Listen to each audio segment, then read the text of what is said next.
ici. On va peut-être le ressentir, le choc psychologique du départ du coach à Lommel. On joue encore ce corner à 2. Arzani qui centre pied gauche. Oh, ça va terminer où? Dedans. Ouais, dedans, à un moment donné, où Aslan Beveran allait finir par se tirer une balle dans le pied. Hein. Ce but sera sans doute attribué à Robin Henkens ou à un autogol. Je peux comprendre la déception de Nordin Jakers. Hein. On va revoir ce qui s'est passé. Le but est donc attribué à Henkens pour le moment. Arzani, son centre, a rebondi sur 2 joueurs de Aslan Beveran avant de terminer sur le poteau via les gants de Jakers. Et Henkens est là pour dévier ça au fond des filets. Il y a un peu de réussite, mais il en faut et c'est mérité. Hein. Surtout pour lui qui a livré un gros match, hein, Arzani, jusqu'à présent. Petit centre, oh, c'est 2-0, ça non.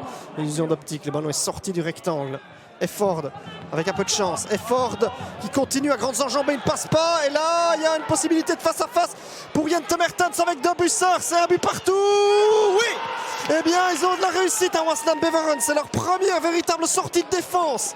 D'un bout à l'autre du terrain en deuxième période. Jente Mertens au bout de cette action. Tuer le match quand on en avait la possibilité. Il y a un peu de chance hein, pour Efford qui la résiste au retour de Thor Larsson. Puis il y a cette passe tranchante hein, qui trouve Mertens. Là, il peut garder son sang-froid hein, pour égaliser. Pied gauche, calmement.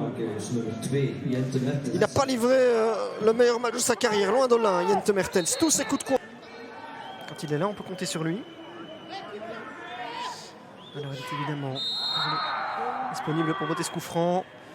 Petite feinte et c'est parti. Et c'est goal pour Moucron.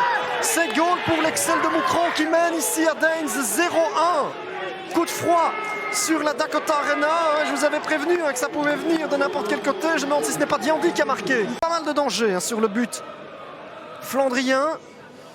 Oui, c'est lui qui saute plus haut que Sib Blondel. Oui, il est un petit peu seul et là Dutoit, il va s'en vouloir. Malheureusement, William Dutoit va s'en vouloir. Le ballon lui arrive droit dessus. Et là, il y a un jaillissement assez intéressant de Olivier Mini. Oh, attention, il y a une énorme balle de contre. S'il peut jouer intelligemment vers Lucas Ribeiro Costa, c'est 0-2 pour Moucron. C'est une contre-attaque magnifique qui a été orchestrée par les Hurlus et qui là, on vient de faire le break. À la demi-heure, Daines est complètement KO. En tout cas, les supporters médusés. C'est l'équipe la plus efficace qui mène au score de Lucas Ribeiro Costa.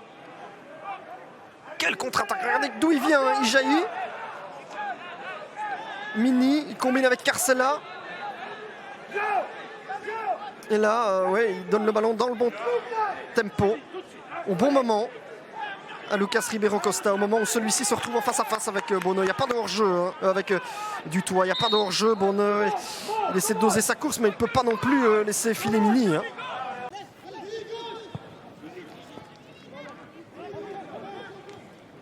Chalouk. Dansoko, elle est belle la déviation. Et là, c'est goal ça. Oui, c'est but pour Daines. C'est bien voilà. C'était sans doute du point de vue d'un spectateur neutre ce qui pourrait arriver, ce qui pouvait arriver de mieux à cette deuxième période. But de Youssef Chalouk. Qui est allé, le revenant, ajusté Gilles Kilekens.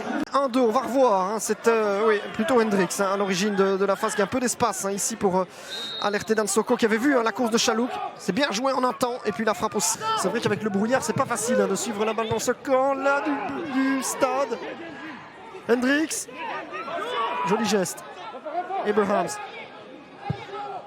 C'est long, voilà, il le mérite, il le mérite depuis une bonne vingtaine de minutes les joueurs de Daines. C'est 2 buts partout, l'Excel a fini par craquer. Victor Bonne, on sentait bien qu'il n'allait pas pouvoir tenir encore 20 minutes comme ça. On revoit ce centre de Abrahams, c'est là, cette fois ils sont battus et Kilekens ne peut rien. Le point est battu dans les airs, c'est vrai qu'il y a Dansoko qui était là aussi pour le gêner. Très bon centre d'Abrahams. Un petit peu côté gauche là-bas, ça va être compliqué parce que là, c'est super, cette passe avec Klaas qui va revenir vers Efestion. La frappe d'Efestion maintenant, elle est superbe. Quel but de Thomas Efestion. Il s'est ouvert la porte tout seul et il a été chercher ce but. Premier but de la saison. On imagine que ça doit lui faire du bien Et on pensait qu'il forçait un petit peu sur le côté droit, très honnêtement. Hein.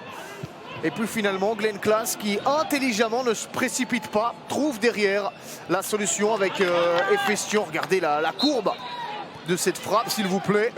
Un petit peu plus de 4 minutes après la reprise. Souleymane Hann, là il va devoir garder son sang-froid, le Mauritanien, face à Daniel Jensen. Pour un scénario assez invraisemblable. Hann face à Jensen, c'est parfait. C'est un contre-pied parfait.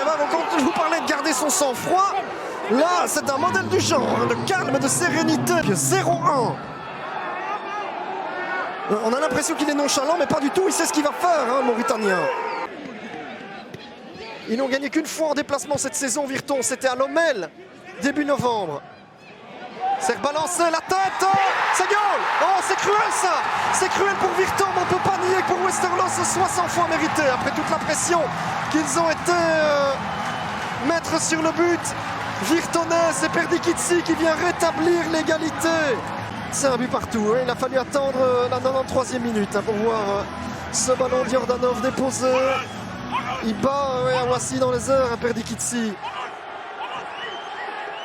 Et Martin est trop court. Alors que oui,